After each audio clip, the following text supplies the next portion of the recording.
The thunder of hooves echoed across the dusty plains as Willa Turner raced away from everything she had ever known. Her white wedding dress billowing behind her like a storm cloud against the burnt orange horizon of 1872 Wyoming territory. Her father's arranged marriage to the wealthy, widowed banker, a man 3 times her age with a reputation for cruelty, was to take place in less than an hour. But Willa had made her choice the moment she climbed out her bedroom window with nothing but the clothes on her back and her mother's locket clutched in her trembling hand. The rain started just as Willa's stolen mare began to falter. She had pushed the poor creature too hard, guilt gnawing at her as fiercely as the fear of being caught. The silhouette of a barn appeared through the veil of rain, a solitary structure standing sentinel at the edge of a modest ranch. Desperation drove her toward it, her sodden wedding dress now heavy with mud and rainwater. The barn door creaked as Willa eased it open, stepping into the welcoming darkness. The scent of hay and horses filled her nostrils, a comforting smell so different from the cloying perfumes her father's church ladies wore. She led the exhausted mare inside, whispering soothing words as she closed the door behind them. "I wouldn't move another step if I were you, miss." The deep voice froze Willa in place. Slowly, she turned to find herself staring down the barrel of a rifle, held steady in the hands of a man whose face remained in shadow. "Please," she whispered, her voice breaking. "I mean no harm, I just needed shelter from the storm." The rifle lowered slightly as the man stepped forward, his features now visible in the dim light filtering through cracks in the barn walls. He was younger than she'd expected, perhaps 25, with sun-bronzed skin and eyes the color of a summer storm. His dark hair curled slightly at the edges of his Stetson, and a day's worth of stubble shadowed his jawline. "You're wearing a wedding dress," he observed, his voice less threatening now, colored instead with curiosity. Willa looked down at her ruined gown, a bitter laugh escaping her lips. "I was supposed to be married today. Change your mind." The rifle lowered completely now, though he kept it in his hands. "You could say that." She lifted her chin defiantly. "I refuse to be sold like cattle to a man who's buried 2 wives already." Something shifted in the man's expression, a flash of understanding, perhaps even respect. "Name's Mason Quinn," he said finally, propping his rifle against a support beam. "This is my land you've stumbled onto." "Willa Turner," she replied, then immediately regretted giving her real name. If her father's search party came looking, they would ask for her by name. Mason seemed to read her thoughts. "Turner. Any relation to Preacher Turner over in Hollow Creek?" Willa's silence was answer enough. "I see." Mason rubbed his jaw thoughtfully. "Well, Miss Turner, you've picked a fine night to run away from the Lord's appointed representative." "My father speaks for himself, not for God," Willa said sharply. "No loving God would force a daughter into marriage with a monster." Mason held up his hands in surrender. "I meant no offense. Truth be told, I've had my own disagreements with men of the cloth." He glanced at the barn door as thunder cracked overhead. "You're welcome to wait out the storm. I reckon your pa will have men out looking for you come morning, if not sooner." Fear clutched at Willa's heart. "I can't go back. He'll kill me before he lets me embarrass him this way." Mason studied her for a long moment, his gaze intense but not unkind. "I've got a spare room in the house. It's not much, but it's dry and there's a lock on the door. You'll have your privacy." Willa hesitated. Going with this stranger could be just as dangerous as returning home, yet something in his eyes told her she could trust him. "Why would you help me? You don't know me." Mason turned away, beginning to brush down her mare. "Let's just say I understand what it's like to run from something that feels like a prison." His hands moved expertly over the horse's flank. "Besides, no woman should be forced to marry against her will, not in my book, anyway." Willa took a step forward. "I can work. I'm good with numbers, I can cook, clean, we'll figure that out tomorrow," Mason interrupted. "For now, let's get you dried off and fed." He gestured toward a small door at the back of the barn. "That leads to the house. Go on ahead while I settle your horse." Willa hesitated only a moment longer before nodding her thanks and moving toward the door. As she stepped outside, the rain still falling in sheets around the short path to the house, she wondered if she had just jumped from one fire into another. But the memory of Mr. Abernathy's cold eyes and grasping hands steeled her resolve. Whatever waited in Mason Quinn's modest ranch house, it couldn't be worse than the fate she'd just escaped. The house was simple but clean, a single-story structure with a main room that served as both kitchen and living area. A stone fireplace dominated one wall, its embers glowing faintly. Mason entered shortly after her, shaking rain from his hat before hanging it on a peg by the door. "Fire's nearly out," he observed, moving to add logs and stoke the flames. "You must be freezing in that wet dress." Willa wrapped her arms around herself, suddenly aware of how the sodden fabric clung to her. "I didn't exactly pack a change of clothes." Mason disappeared into a small bedroom, returning with a shirt and pair of trousers. "These will swim on you, but they're dry.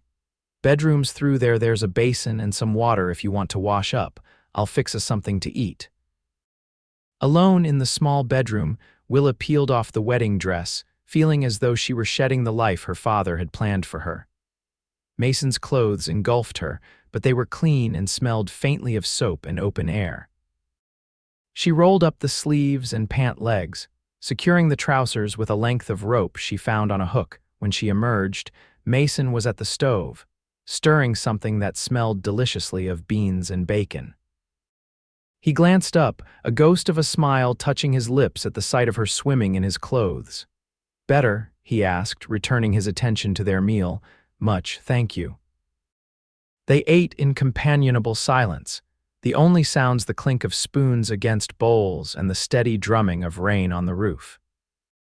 Willa found herself studying her unlikely host, noting the way his eyes crinkled slightly at the corners, the careful precision of his movements, the calluses on his hands that spoke of hard work. "How long have you had this ranch?" she asked finally, breaking the silence. "Going on 3 years now." Mason set his empty bowl aside. "It's not much, but it's mine. Got about 50 head of cattle and some decent grazing land. You work it alone," Mason nodded. "Hire help during roundup and branding, but day to day it's just me. No family." The question slipped out before Willa could stop it. Something dark flickered across Mason's face. "Not anymore." Willa recognized the door closing on that conversation. "I'm sorry, I shouldn't pry. No need to apologize." Mason leaned back in his chair, regarding her thoughtfully. "What about you? Besides a father who thinks he can dictate your future, any family?" "My mother died when I was 12. Consumption." Willa traced the grain of the wooden table with her finger. "It's been just me and my father since then. He's changed over the years. The preaching used to be about love and forgiveness. Now it's all fire and brimstone." "And marrying his daughter off to the highest bidder," Mason added quietly. Willa nodded, fighting back unexpected tears. "Mr. Abernathy made a substantial donation to rebuild the church after the fire last year. I was part of the bargain, though I didn't know it then." Mason's jaw tightened. "That's not right." "No, it's not." Willa looked up, meeting his gaze directly, "which is why I ran. I'd rather take my chances alone than be that man's wife. Bold choice for a preacher's daughter." "I may be a preacher's daughter, Mr. Quinn, but that doesn't mean I don't have a mind of my own." A genuine smile broke across Mason's face, transforming his features. "I'm getting that impression, Miss Turner." Outside, the storm intensified, wind howling around the corners of the small house. Willa shivered involuntarily. "You should get some sleep," Mason said, rising to his feet. "Take the bedroom. I'll bunk out here by the fire." "I couldn't put you out of your bed." "It's no trouble," he insisted. "Been sleeping rough most of my life anyway." Willa wanted to argue, but exhaustion was rapidly overtaking her. The events of the day, the escape, the wild ride through unfamiliar territory, the fear and uncertainty all crashed down upon her at once. "Thank you, Mr. Quinn, for everything." "Mason," he corrected her. "If you're going to be wearing my clothes, you might as well use my given name." A small smile curved Willa's lips. "Mason, then. Good night." "Good night, Willa. Sleep well. You're safe here." For the first time since she'd made the decision to flee, Willa believed those words. She was safe, at least for tonight.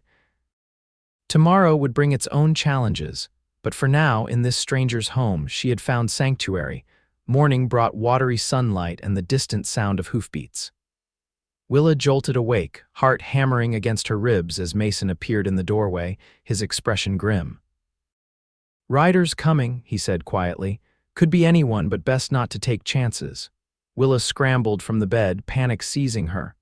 "My father, get dressed and stay in here," Mason instructed, handing her a simple dress that was slightly too large. "Found this in a trunk belonged to my sister.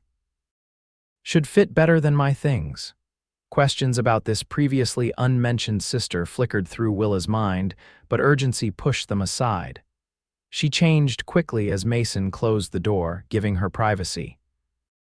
The dress was plain but serviceable, a faded blue cotton that hung a bit loose around her shoulders. Through the thin walls, she heard the front door open and close, then voices Mason's deep timbre and another, unfamiliar one. She crept to the small window, peering cautiously through a gap in the curtains. 3 men on horseback faced Mason in the yard. They weren't her father's church deacons. These men wore dusty range clothes and gun belts. Relief flooded through her, followed quickly by renewed caution. Just because they weren't her father's men didn't mean they were friendly. The conversation outside seemed casual enough, though Willa couldn't make out the words. After what felt like an eternity, the riders tipped their hats to Mason and turned their horses, heading back the way they'd come. When Mason returned to the house, his face was troubled. "Search parties are out," he confirmed, pouring himself a cup of coffee from the pot on the stove. "Those were Hendrick's boys from the next ranch over. Said your father's offering a $100 reward for information on your whereabouts." Willa sank into a chair, her legs suddenly unsteady. "Did they suspect anything?" Mason shook his head. "Don't think so. They were more interested in warning me about a mountain lion that's been taking calves in the area." He set a cup of coffee before her. "But they won't be the last to come asking. Word travels fast out here."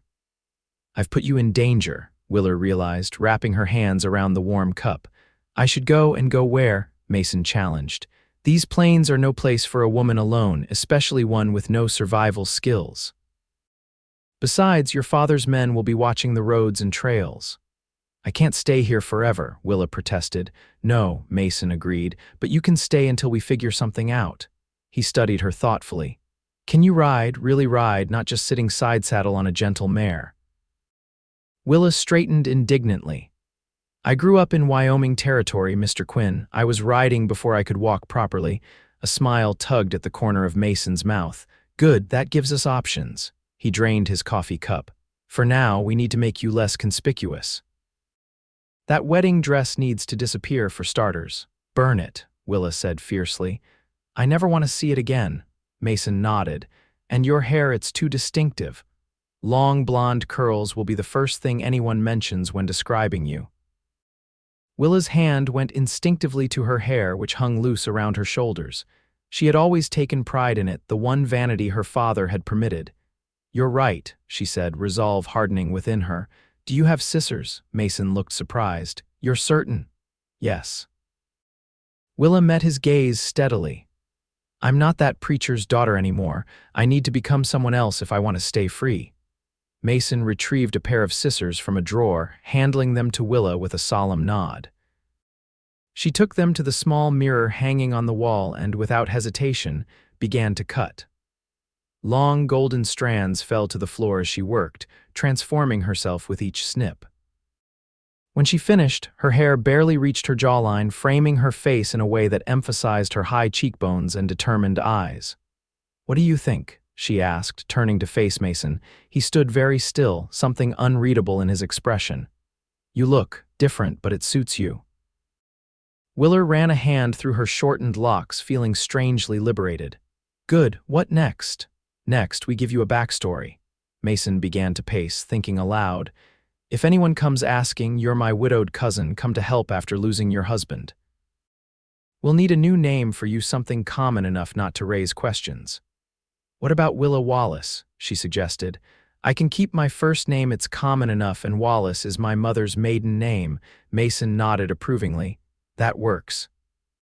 Willa Wallace, widow, helping her cousin with the ranch while she figures out her next steps. He stopped pacing, turning to face her. Which brings us to the practical matters. If you're staying, even temporarily, we need to establish some ground rules and expectations. Willa lifted her chin. I told you I can work, I won't be a burden. Not questioning that, Mason clarified, but this is a small house and I'm a single man. People will talk and the last thing we need is more attention. Understanding dawned on Willa. You're worried about my reputation. After I just cut my hair and agreed to pose as a widow, a hint of color touched Mason's cheeks. I'm worried about both our reputations. This territory's still new enough that folks hold tight to their moral judgments. If word gets back to your father that you're living unchaperoned with a bachelor, he'd assume the worst, Willa finished grimly, and it would give him even more reason to drag me back and force that marriage. Mason nodded. So we keep our distance when others are around.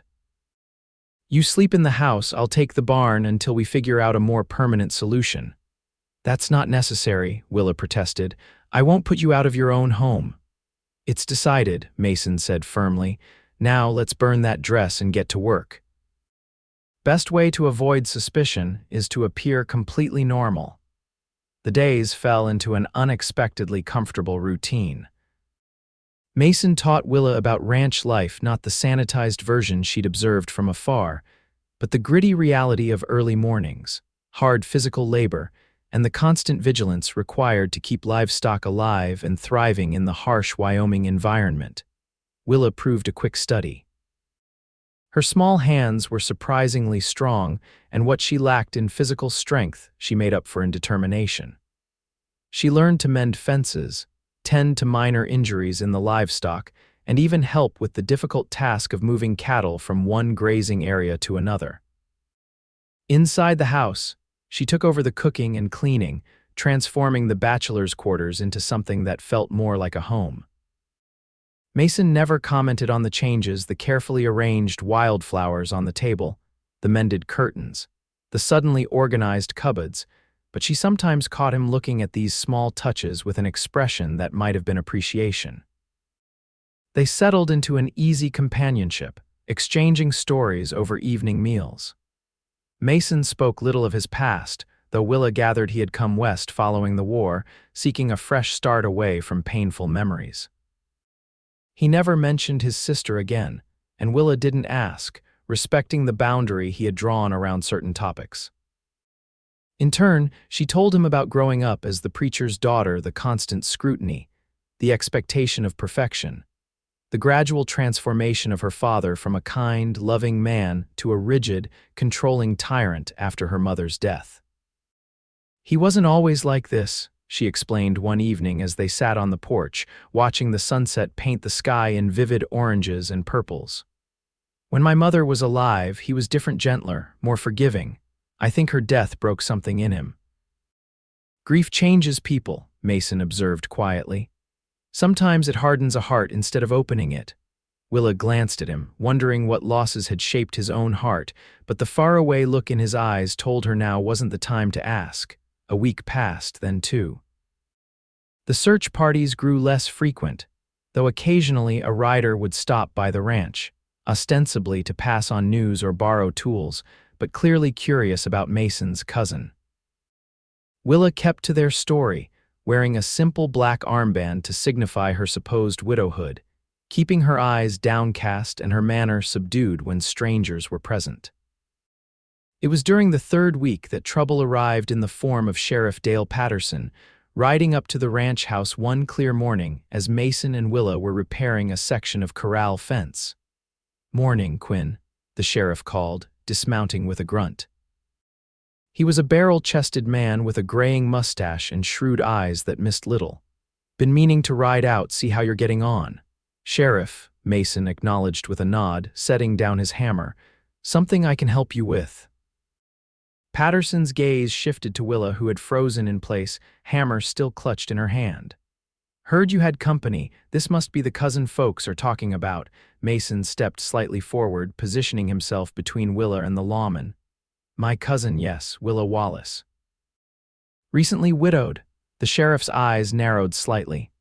"Wallace, you say, from where exactly?" "Missouri." Willa answered quickly, forcing herself to meet his gaze with what she hoped was an appropriate combination of grief and politeness. Near Springfield. Long way from home, Patterson observed. No home to go back to, Willa replied softly. The farm went to pay my husband's debts. The sheriff made a sympathetic noise, but his eyes remained calculating. Funny timing, your arrival. Coincides with the disappearance of Preacher Turner's daughter from over Hollow Creek Way. Day of her wedding, too. Willa's heart hammered against her ribs, but she kept her expression neutral. How dreadful for the preacher. I hope she's found safe. Hope so, too, Patterson agreed, though his tone suggested otherwise. Especially since her intended Mr. Abernathy is offering $200 now for information leading to her recovery. Mason's posture stiffened almost imperceptibly. The price has gone up, I hear. Desperate times, the sheriff said with a shrug. Girl can't have gotten far on her own. Strange that no one spotted her. His gaze returned to Willa, more pointed now. You ever been to Hollow Creek, Mrs. Wallace? I'm afraid not, Willa answered, willing her voice to remain steady. This is my first time in Wyoming territory. Patterson grunted, clearly unconvinced. Well, if you happen to see or hear anything about the preacher's daughter pretty blonde thing about your age and build, you be sure to let me know. Of course, Sheriff, Mason replied smoothly. We're law-abiding folks here. The sheriff remounted his horse, settling his considerable weight in the saddle. One more thing, Quinn. Preacher's conducting a special service this Sunday, praying for his daughter's safe return. Whole territory's invited. Be good for folks to see you and your cousin there, showing support. The implication was clear. Attendance wasn't truly optional. We'll do our best, Mason said noncommittally. As the sheriff rode away, Willa gripped the fence post for support, her knees suddenly weak. He knows, she whispered when Patterson was out of earshot. He suspects, at least. Mason's jaw tightened. Suspects, but doesn't know for certain. If he did, he'd have arrested us both on the spot. What do we do now? Panic edged into Willa's voice. If we don't attend that service, it will only confirm his suspicions. And if we do attend, your father will recognize you immediately, Mason finished grimly. Short hair or not, he's your father. Willa wrapped her arms around herself, feeling suddenly cold despite the warm morning sun. We could run, tonight, head west to the territories or north to Montana, Mason shook his head. They'd be expecting that. Patterson's probably already sent word to watch the trails. He ran a hand through his hair, thinking, no, running would be admitting guilt. We need to brazen it out somehow. How? Willa demanded. I can't exactly walk into my father's church and pretend to be someone else. Mason was quiet for a long moment, his gaze fixed on the horizon. When he finally spoke, his voice had a determined edge. Maybe you can't. But what if we gave them what they're looking for, just not the way they expect it? Willa frowned. What do you mean? A plan began to form in Mason's eyes, a dangerous, audacious plan that made Willa's heart race with equal parts fear and exhilaration. As he outlined it, the impossibility of their situation gradually gave way to a slender thread of hope. It might work. It was their only chance. The plan required preparation, timing, and no small amount of courage. For the next 3 days, they worked feverishly gathering supplies, making arrangements, rehearsing their roles until every detail was committed to memory. On the morning of the church service, Willa woke before dawn, stomach knotted with anxiety. The dress she would wear, a somber gray wool suitable for a grieving widow, lay ready across the foot of the bed. Beside it sat a small bundle containing everything she would need for what came next. She dressed slowly, hands trembling slightly as she fastened each button. When she emerged from the bedroom, Mason was already up, stoking the fire and brewing coffee. He turned at her approach, his eyes softening at the sight of her. You don't have to do this, he said quietly. We could still try to make a run for it. Willa shook her head. No. This is the only way I'll ever truly be free. We stick to the plan. Mason studied her face for a long moment, then nodded. You're braver than most men I've known, Willa Turner. They rode to Hollow Creek in tense silence, the church bells already ringing in the distance as they approached the outskirts of town. Willa pulled her shawl closer around her shoulders, the black veil attached to her small hat obscuring her features. From a distance, she appeared every inch the grieving widow. The church was packed, townspeople and ranchers from miles around crowded into the small building. At the front stood Preacher Turner, his tall frame rigid with righteous indignation as he thundered about the sins of disobedience and the fate awaiting those who strayed from the path of righteousness. Beside him, in a place of honor, sat Horace Abernathy, a corpulent man with cold eyes and hands that never seemed to rest.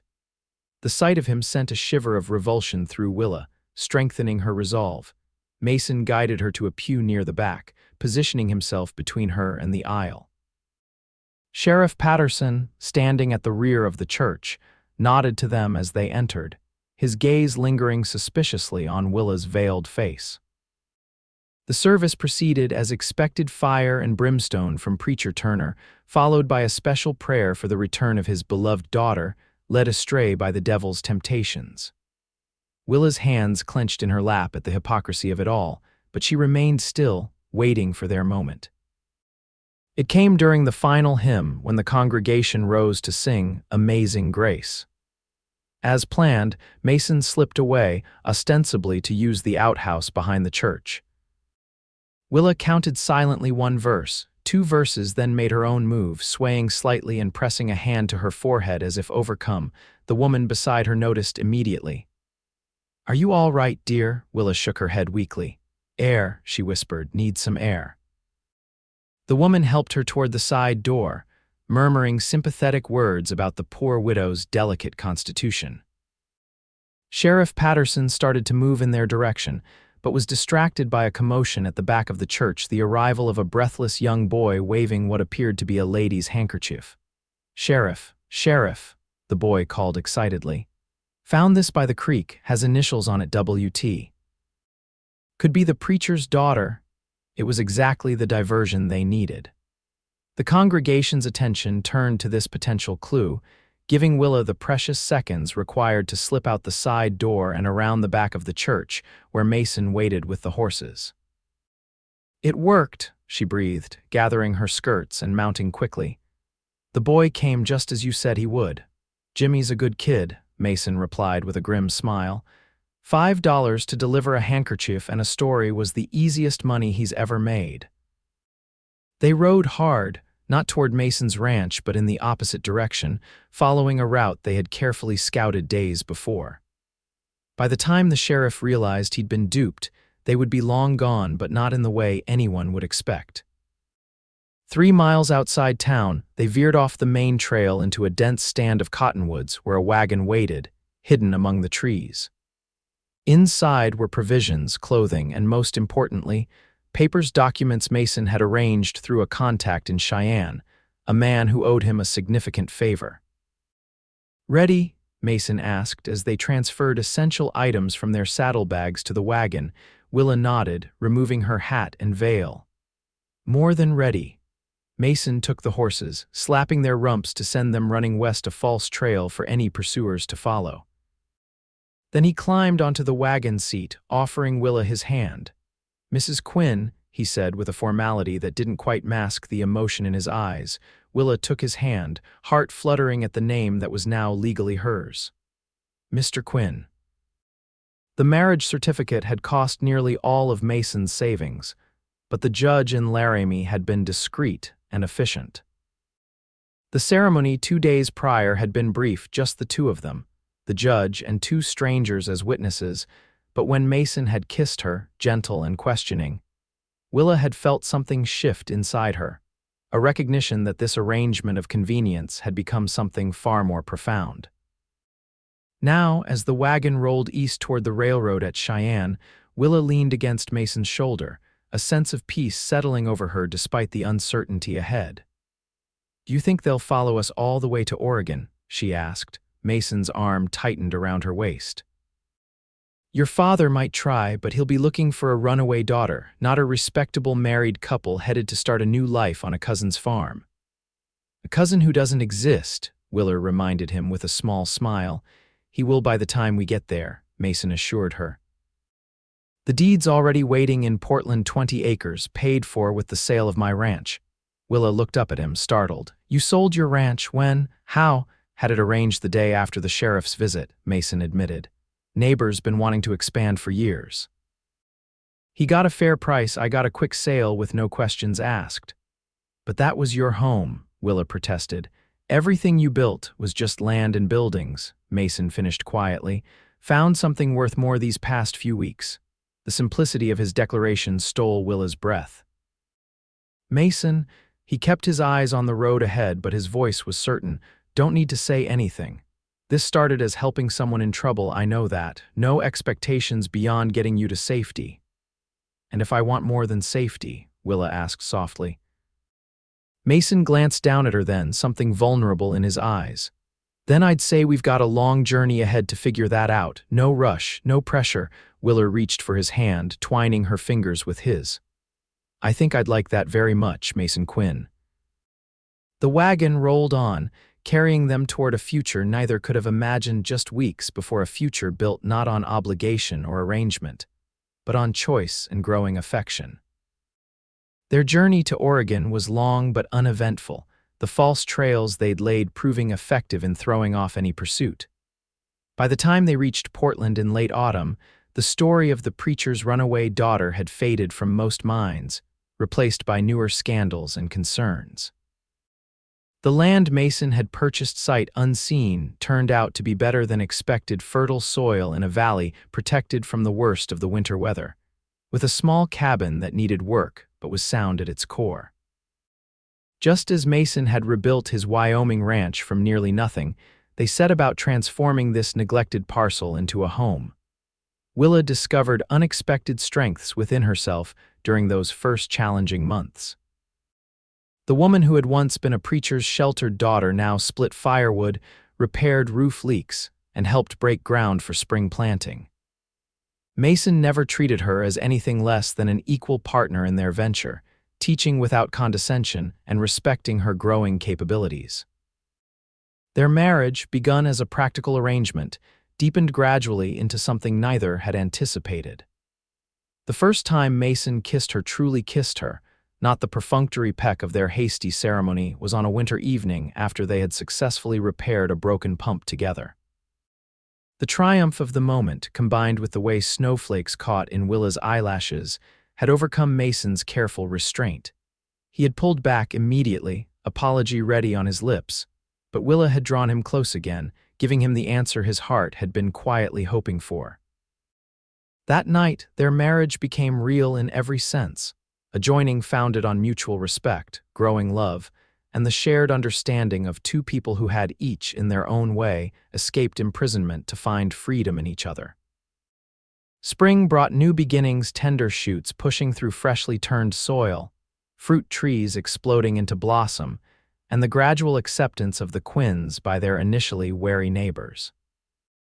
Mason's quiet competence and Willa's warm openness eventually won over even the most suspicious, and by summer, they had become part of the community's fabric.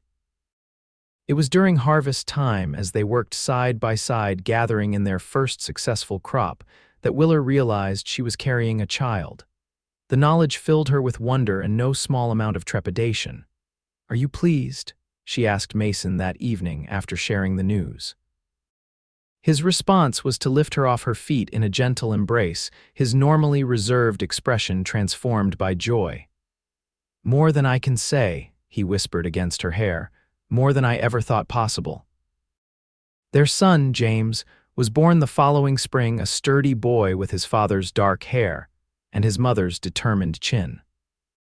Willa marveled at how naturally Mason took to fatherhood, his large hands infinitely gentle with the tiny infant, his deep voice softening as he spoke to his son about the farm and the animals and the wide world waiting to be explored. As James grew from infant to toddler to boy, the farm prospered, expanding first by another 20 acres, then another 30. Mason's knowledge of cattle proved valuable in this new territory, and their herd became known for its quality. Willa, meanwhile, discovered an aptitude for organization and numbers, keeping their accounts with precision and gradually taking on the business aspects of their operation. They were careful, always, about their past. To neighbors and friends, they were simply the Quinns from Missouri, who had come west seeking a fresh start after the war had taken Mason's family and left few opportunities back home. If anyone noticed that Willa tensed slightly whenever a traveling preacher came through, or that Mason's hand would protectively find hers at the mention of Wyoming territory, they were kind enough not to remark upon it. Years passed, marking themselves in the growth of their son, the expansion of their farm, and the deepening of the bond between them. James was joined by a sister, Catherine, when he was 4, a spirited girl who inherited her mother's golden hair and her father's quiet intensity. It was during their 10th year in Oregon, as they celebrated James's 9th birthday with neighbors and friends gathered around tables set in the shade of apple trees Mason had planted their first spring, that the past finally caught up with them. Willa was serving cake when she felt Mason's hand at her elbow, his fingers tightening in warning. Following his gaze across the yard, she saw what had alarmed him, a stranger at the edge of the gathering, tall and gaunt in a black coat despite the summer heat. Preacher Turner had aged considerably in the decade since Willa had fled his house. His once dark hair had turned completely white, his face deeply lined, his tall frame stooped as though bearing an invisible weight. For a moment, the world seemed to stop. Willa's heart pounded in her ears as she instinctively looked for her children, finding them safely engaged in a game with the neighbors' kids. Mason moved slightly in front of her, protective as always. The old preacher made no move to approach, merely standing at the perimeter, watching. After what felt like an eternity but was likely only seconds, Willa handed the cake knife to a friend and walked across the yard, Mason at her side. "Father," she said quietly when they reached him, the words strange on her tongue after so many years. Ezekiel Turner's eyes, so like her own in color, though lacking the warmth that now characterized Willa's, studied her face. "Wilhelmina," he acknowledged, his voice raspier than she remembered. "You look, well." "I am well," she confirmed, feeling Mason's solid presence beside her. "This is my husband, Mason Quinn."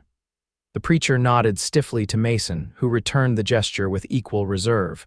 "How did you find us?" Willa asked, the question that had immediately sprung to mind. "The Lord works in mysterious ways," her father replied, the familiar phrase lacking its former righteousness. Then, seeming to recognize the inadequacy of that answer, he added, "A missionary passing through mentioned a farming couple in Oregon, a blonde woman with unusual education for a farmer's wife and her dark-haired husband who rarely spoke of their past. The description was familiar." Willa tensed, but her father raised a hand in a placating gesture. "I came alone," he said, as if reading her thoughts. "Abernathy died 3 winters ago. There's no one looking for you anymore." The news of her would-be husband's death should have brought relief, but instead Willa felt a curious emptiness. So much fear, so much running for a threat that had ceased to exist years ago. "Why are you here?" Mason asked, his voice controlled but edged with protectiveness. The preacher's gaze moved past them to the celebration, lingering on the children playing in the distance. "Which ones are yours?" Willa hesitated, maternal instinct making her reluctant to identify her children to this man who had once tried to sell her into a loveless marriage. But something in her father's expression, a weariness, a regret perhaps, softened her response. "The boy in the blue shirt and the little girl with the ribbon in her hair," she said finally. Ezekiel Turner stared at his grandchildren for a long moment, something like longing crossing his austere features. "They look happy," he observed quietly. "They are," Willa confirmed. "We all are." Her father nodded slowly, then returned his attention to his daughter. "I came to see if you were alive," he said simply. "There were rumors over the years that you'd died in the wilderness, that you'd been kidnapped, that you'd run off to San Francisco and fallen into disreputable ways." "As you can see," Mason said evenly, "your daughter is very much alive and a respected member of this community." "I can see that," the preacher acknowledged. He hesitated, then reached into his coat, producing a small package wrapped in brown paper. I brought this. It belonged to your mother. I thought you might want it. Willa accepted the package, unwrapping it carefully to reveal a small, leather-bound Bible with her mother's name embossed on the cover. Opening it, she found pressed flowers between several pages, and notes in her mother's delicate handwriting filling the margins, not fire and brimstone, but observations about kindness, love, and finding God in the beauty of the world. Emotion tightened Willa's throat. "Thank you," she managed. An awkward silence fell, broken finally by Ezekiel clearing his throat. "I won't intrude on your celebration. I just needed to see for myself that you were well." He turned to go, but Willa found herself speaking before she had fully formed the thought. "Would you like to meet them?" "Your grandchildren?" Surprise flickered across her father's face, followed by something that might have been hope. "I would, if you're certain." Willa looked to Mason, who studied her face for a long moment before giving a small nod. This was her decision to make. "Come," she said, gesturing toward the party. "Just for a little while, as a visitor passing through." The introduction was brief and carefully worded. This was Mr. Turner, an acquaintance from back east, traveling through on church business.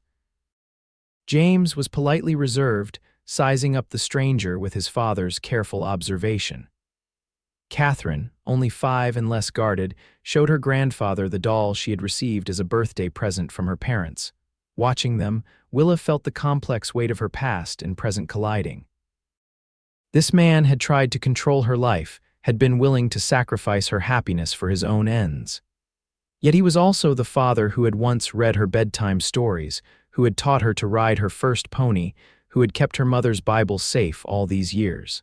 The visit lasted less than an hour. As Ezekiel prepared to leave, he paused, looking back at the home and life his daughter had built. "Your mother would be proud," he said finally, the closest thing to an apology or blessing he could offer. Willa nodded, accepting the words for what they were. "Safe travels, father." They watched him ride away, Mason's arm around Willa's waist, anchoring her to the present as the ghost of her past receded down the long driveway.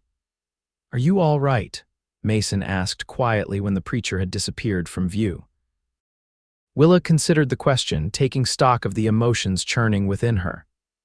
"Yes," she decided finally.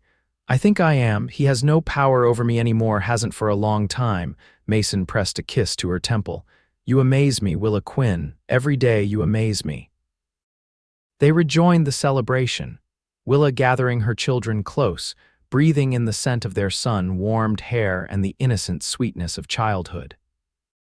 This was her family now, the one she had chosen, the one she had built with the man who had first offered her shelter, and then, gradually, a love more profound than anything she could have imagined on that rainy night when she'd fled her father's house.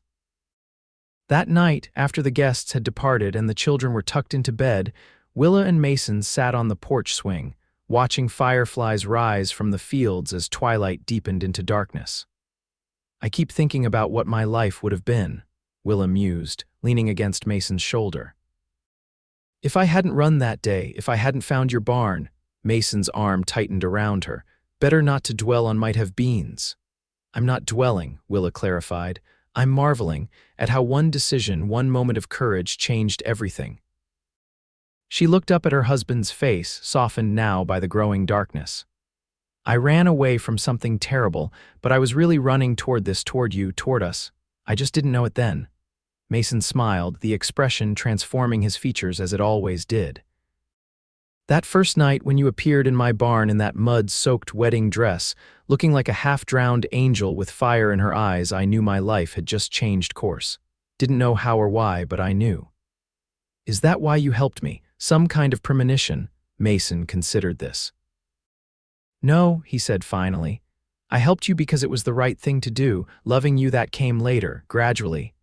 Then all at once." Willa reached up to trace the line of his jaw, still strong though now bearing the first silver threads among the dark whiskers. When did you know?" "Remember that day we moved the herd to the north pasture? A rattlesnake spooked your horse, and instead of screaming or falling, you stayed in the saddle and kept those cattle from stampeding." Willa laughed softly. "That's when you knew you loved me, when I was covered in dust and cow dung." That's when I knew I couldn't imagine my life without you, Mason corrected. The love had been growing since before that. Maybe since you cut your hair and faced the world on your own terms. Maybe since you told me your father had no right to sell you like cattle. He turned to face her fully, taking her hands in his. All I know is I'm grateful every day that you found my barn in that storm. As am I, Willa whispered, leaning forward to kiss him. The Oregon night deepened around them, stars emerging in brilliant profusion above the farm they had built together. From inside the house came the soft sound of their children breathing in peaceful sleep, secure in the knowledge that they were deeply loved. Before them stretched fields ripe with the fruits of their labor, the tangible result of years of partnership and shared purpose. This was freedom. Willa realized not just the absence of constraint, but the presence of possibility. The freedom to choose, to build, to love. The freedom she had claimed for herself on that desperate day when she'd climbed out her bedroom window in a wedding dress, meant for a marriage she hadn't chosen. The preacher's daughter had run from an arranged marriage, and a cowboy had hidden her in his barn. But that was just the beginning of their story, not its definition. What had followed the trust that grew between them, the challenges they faced together, the family they created, that was the true miracle, unfolding day by day, year by year, in choices made and remade in the direction of love. As the swing rocked gently in the summer night, Willa Quinn closed her eyes and offered a silent prayer of gratitude for rain-soaked wedding dresses, barn doors left unlatched, and the courage to run toward an unknown future that had become more beautiful than she could have possibly imagined.